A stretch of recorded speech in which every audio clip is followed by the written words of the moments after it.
Estamos presentando cartas sobre la mesa. Ingresamos al análisis del tema. Contradicciones al interior del movimiento al socialismo. Y para este análisis nos acompaña en esta oportunidad David Vargas, analista político.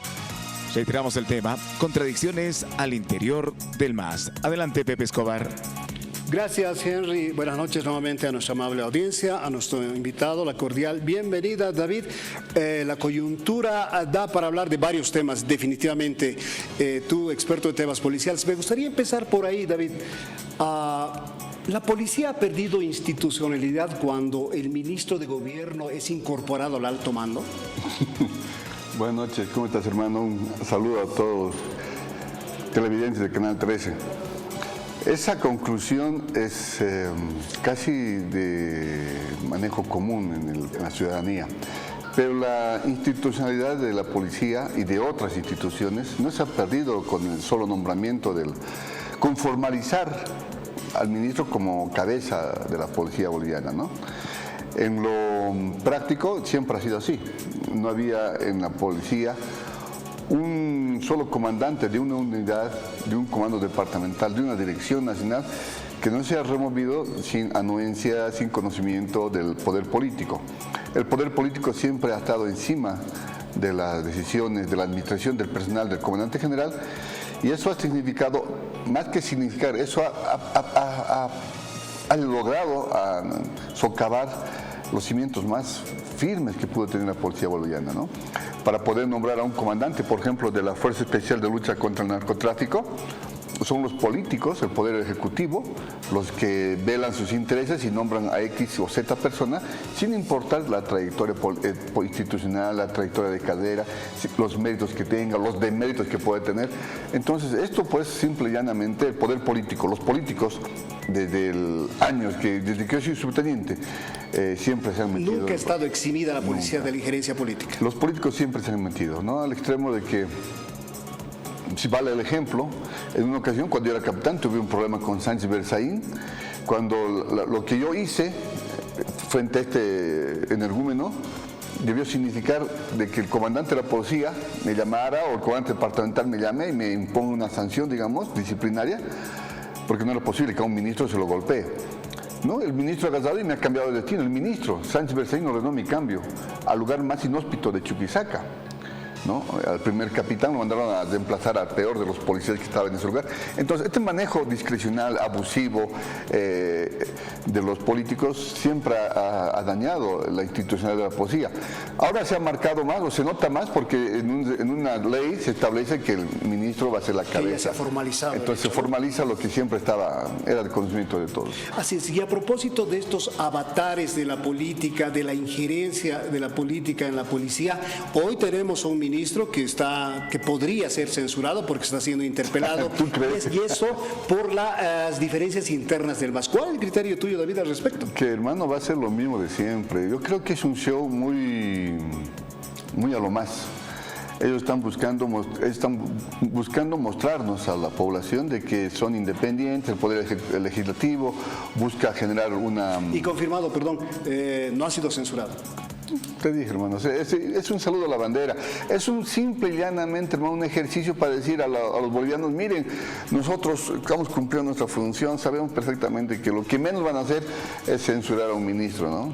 Eso es algo que sabíamos los bolivianos que tenemos a cierta edad y sabemos que los manejos, los enredos que se generan los políticos solamente sirven para eso, para mostrarnos lo mal que estamos con los políticos que tenemos hoy. Pero sin duda también ha servido el hecho para desnudar las diferencias internas del movimiento al socialismo, que en 14 años del gobierno de Evo Morales, esas interpelaciones era un saludo a bandera donde estaría victoriado el titular que ha sido cuestionado. En este caso era una pugna interna entre, se dice, la corriente de los seguidores de Luis Arce y de la corriente que propugna a Evo Morales como candidato del 2025. Ha habido problemas internos del MAS, eso es evidente. Sí.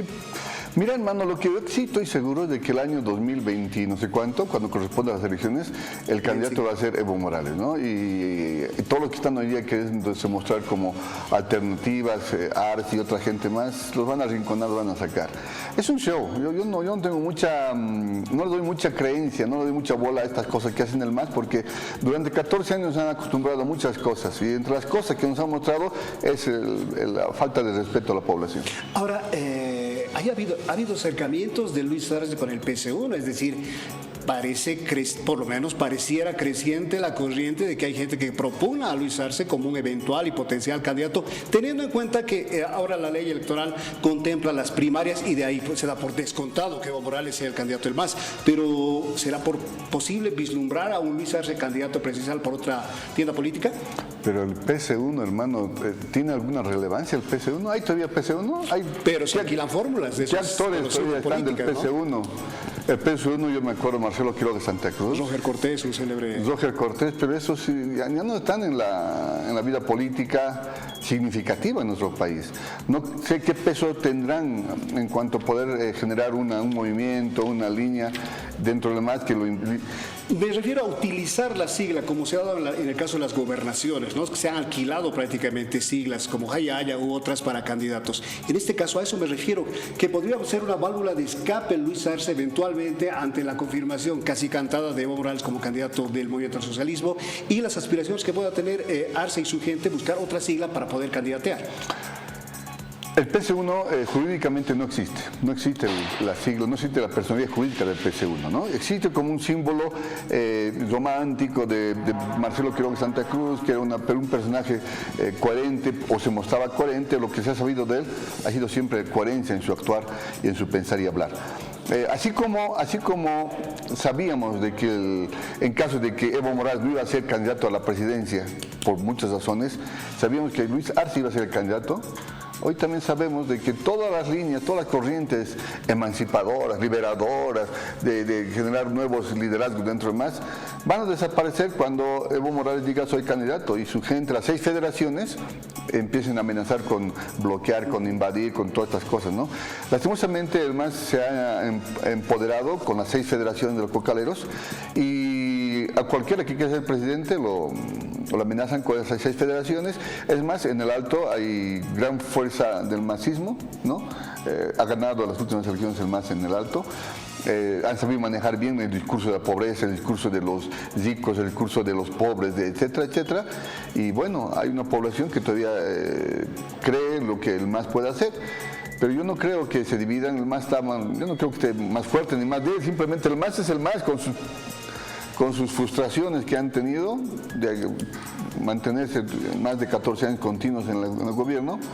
Y yo no creo que exista en el MAS una división. Eso y seguirá siendo el MAS siendo alguna.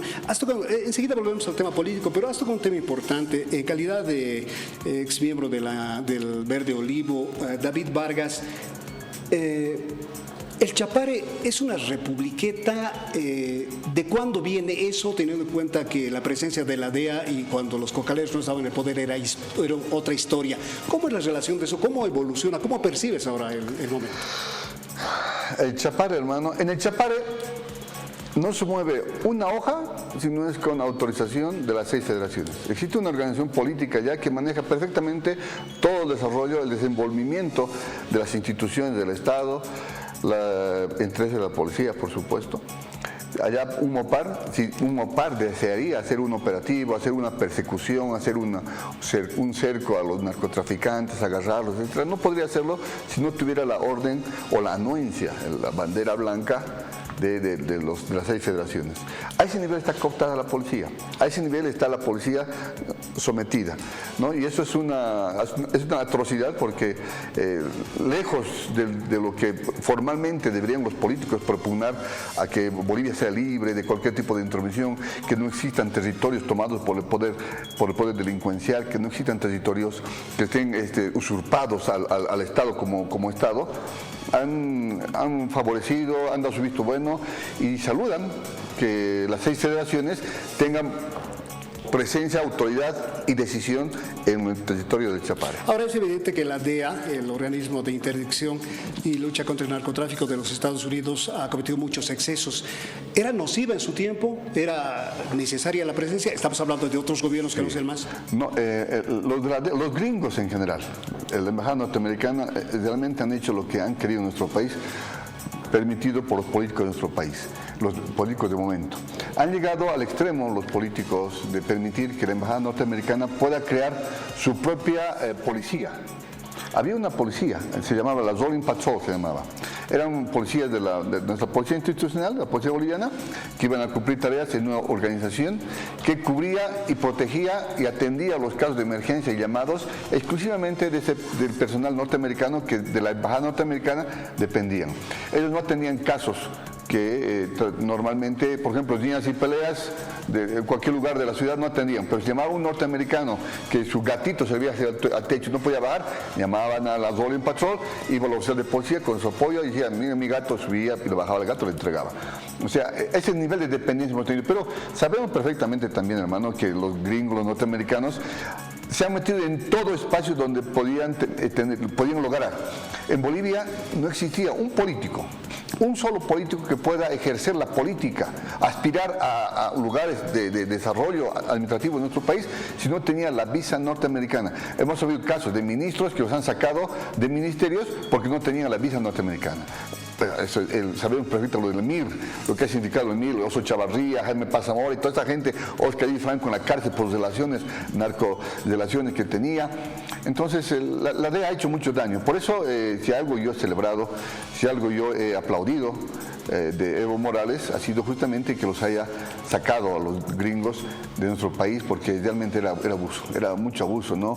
No podía uno ser ministro, no podía ser diputado, senador. Sin la venia de ellos. Sin la venia de esa gente. Ahora hay un organismo chiquito norteamericano, entiendo, la NAS. Hermano, la DEA nunca se ha ido. También es bueno que sepa, la DEA nunca se ha ido. La DEA, en la formalidad, hablando de formalidad, en lo formal sí, no ejerce ninguna tarea de nada. En Bolivia está marginado lo que significa nuestro quehacer de control contra el narcotráfico, pero en la cibernética, en las formas tecnológicas con que se maneja hoy día, hace que la DEA, para asuntos de Bolivia, por ejemplo, puede estar en Paraguay, puede estar en Uruguay, puede estar en Argentina, puede estar en Chile, y desde ahí con teléfonos, por otros medios, maneja lo que significa el control. Y esto es algo que también sabe el gobierno, pero obviamente no pueden hacer nada porque en la formalidad no existe DEA, pero tienen sus canales, sus medios para poder intrometerse. Y ahora el gobierno habla de la nacionalización de lucha contra el narcotráfico. ¿Funciona? ¿Cómo está? Podría funcionar. ¿Está funcionando? Pero, hermano, mira, yo tengo un concepto.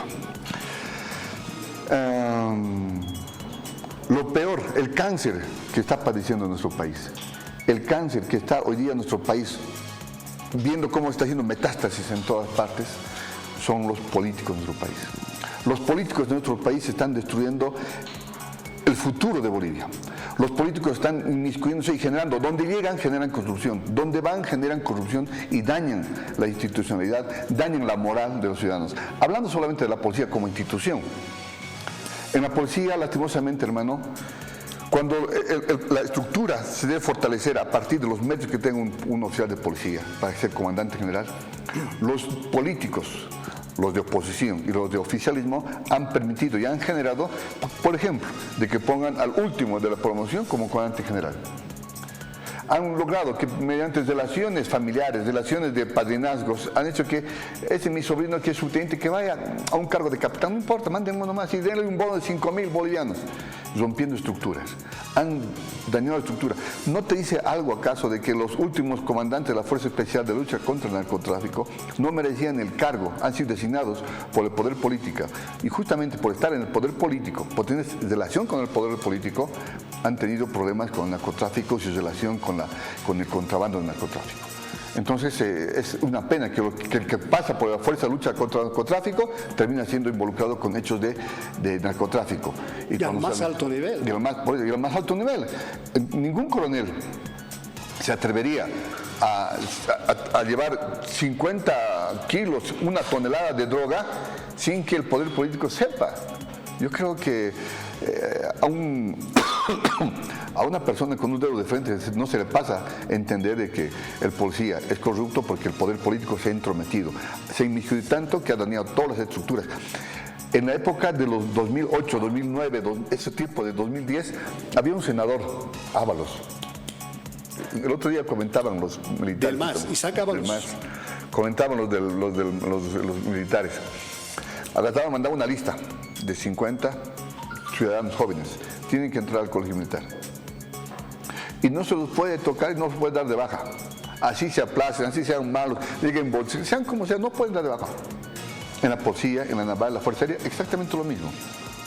Entonces, tú cadete, somos los cadetes los mismos. Yo soy beneficiado del padrinazgo de Ábalos o de cualquier senador político. Si hago lo que me da la gana, llego borracho, llego tarde a filas, hago lo que me da la gana de uniforme, etcétera, etcétera, tú que eres disciplinado dices, oye, ¿si ¿de qué privilegios goza? Me vale un corcho ser disciplinado, ser honrado, nada, me meto a la rosca, soy parte de, y eso va generando, pues como la manzana podrida, va generando más manzanas podridas, y esto va por supuesto a dañar nuestro desarrollo como institución, y ahí estamos como estamos, ¿no? Estamos lastimosamente con una institución que tiene muchas observaciones respecto a la corrupción. Ayer, anteayer, me comentó una amiga ciudadana que tuvo un accidente de tránsito y que debían estar pidiendo plata para su realidad. Y me dice, haz algo, ¿qué puedo hacer? Yo no puedo hacer nada lastimosamente. Y es una constante eso. No puedo hacer nada, ni nadie puede hacer nada. ¿Por qué? Porque el encargado de generar las estrategias, las políticas de control contra el delito y entre eso la corrupción, es el Estado. Y si el Estado, a partir del Ministerio de Gobierno, no tienen políticas de Estado dirigidas a combatir, a contrarrestar, entonces la policía simplemente va a decir, como no hay que hacer, hago lo que puedo y ahí está, y en lo que hago lo que puedo, lastimosamente hace muy poco a veces. Así es, importante referir sin duda a ese tema. Volvamos a la política. Bueno, si en el MAS no hay mayores dudas sobre quién va a ser el candidato presidencial, sin sueño debe estar la oposición, la pequeña, la minúscula oposición, de que no hay aparecido un salvador, alguien que pueda hacerle ligeramente frente, entre comillas, al movimiento al socialismo, que es un partido poderoso y totalmente constituido. Sí, realmente es poderoso el MAS, ha sabido enraizarse en muchos lugares donde no tenía presencia, en Tarija, en Santa Cruz, en Pando, etcétera. Y lastimosamente el poder político que debía ser dividido, dándonos a los bolivianos la opción de poder pensar en 2 o 3 opciones.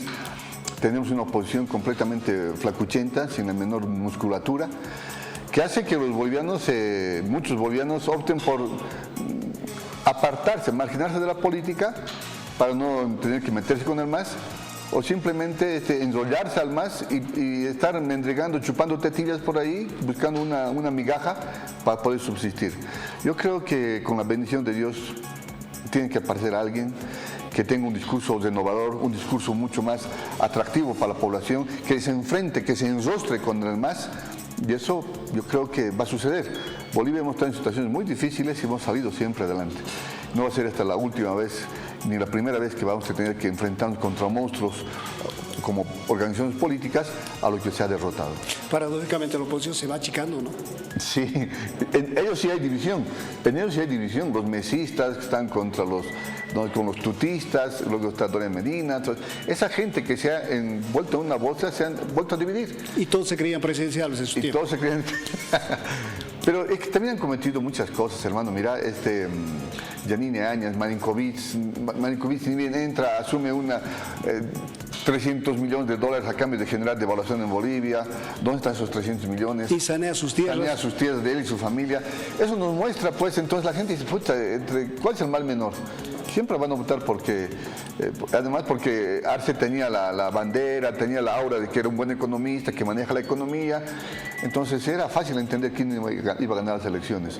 Ahora viene lo más difícil, que va a ser escoger un candidato y otra vez Mesa, qué pena para Bolivia, ¿no? Otra vez Mesa va a querer ser el salvador, va a ser el gran discursador, va a ser el que...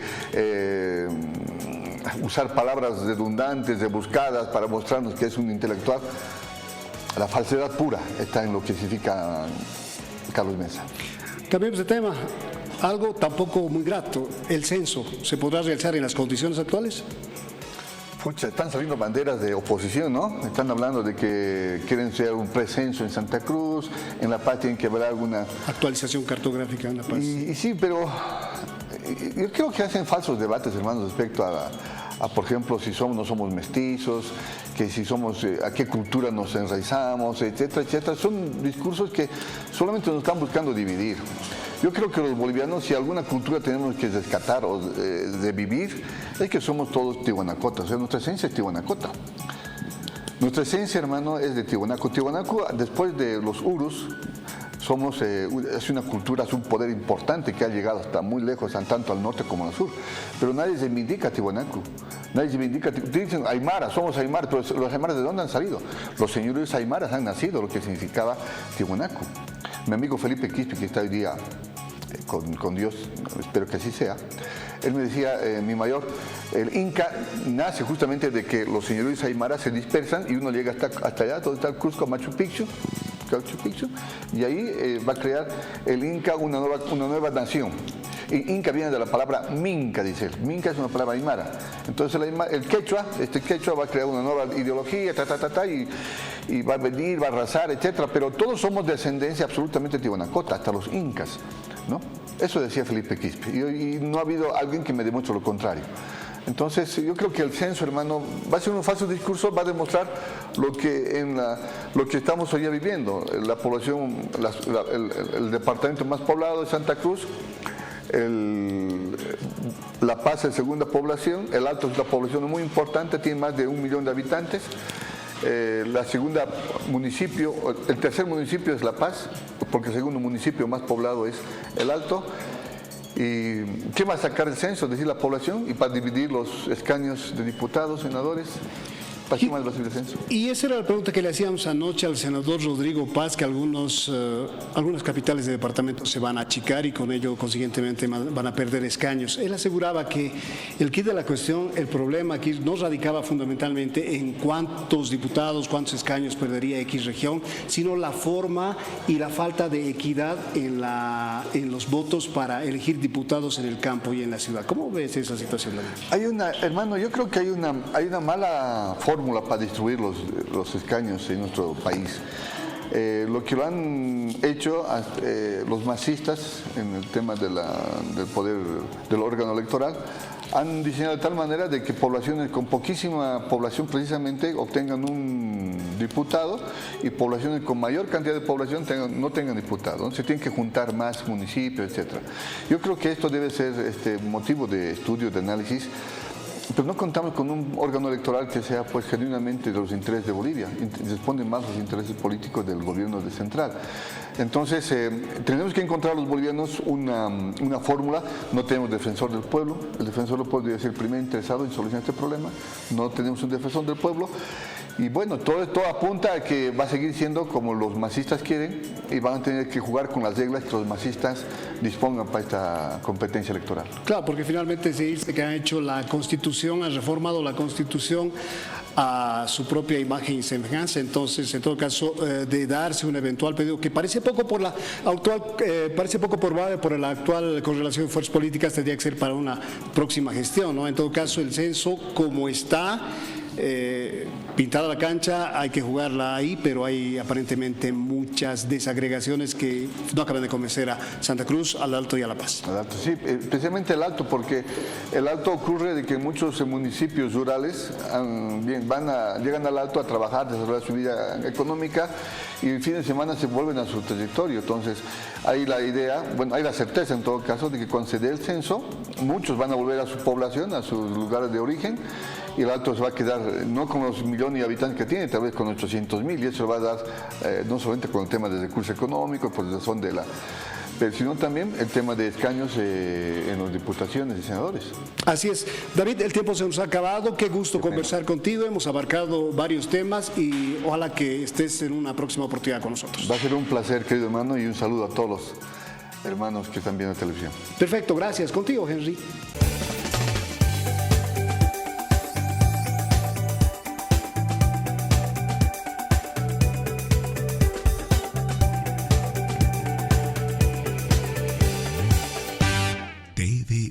Televisión para ti.